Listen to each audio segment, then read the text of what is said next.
In this next stage, I'm going to start by actually painting in the outline of my painting. So all the bits that I just drew up.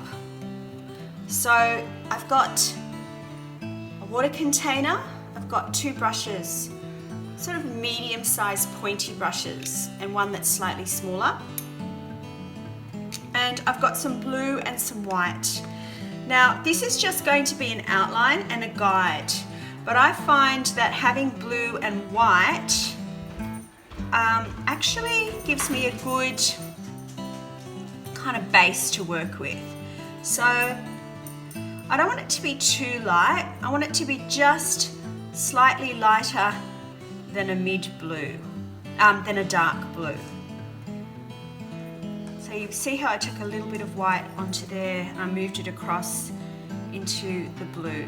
Now what I'm going to do is I'm actually going to work with my slightly bigger brush, and I'm putting quite a bit of water into this because I want this to flow quite smoothly as I'm doing my outline.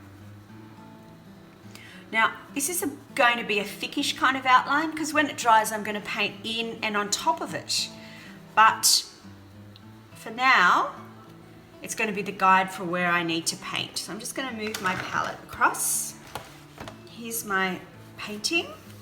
So I'm going to start with my foreground, and what I'm doing is I'm just going around the shapes.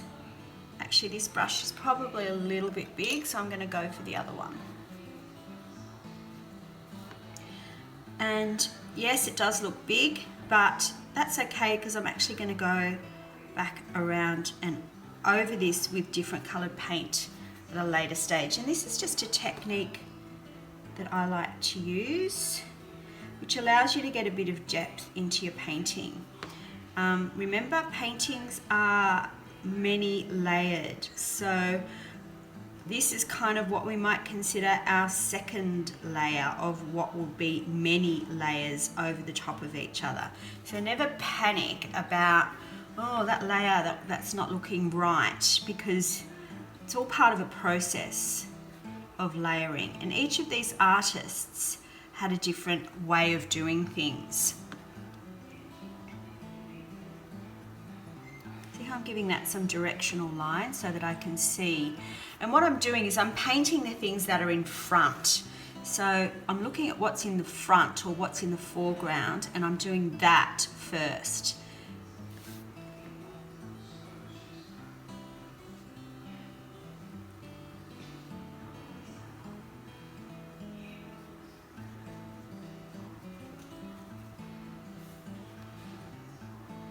Now see how when I put my paintbrush into this, I actually spin it when I'm bringing it out, and that means I get a lovely point on the end like that, and that allows me to get this nice sharp line that I'm painting with.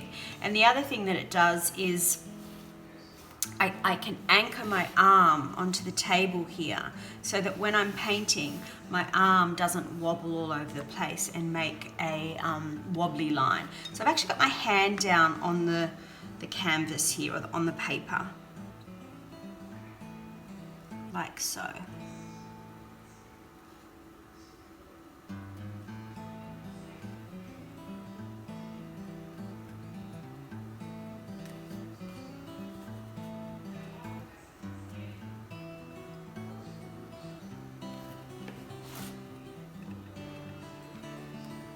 Lost my picture.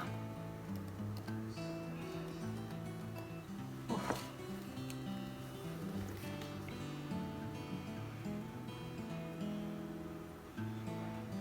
So you should always have your picture that you're working from, your source image, with you, especially in the very first stages.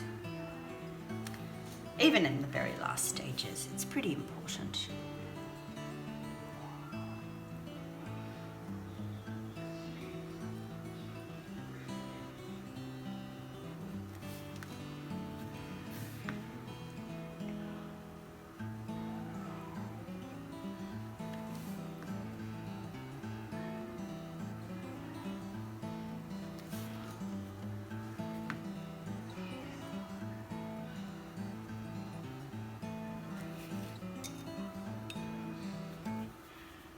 Don't forget to spin your brush.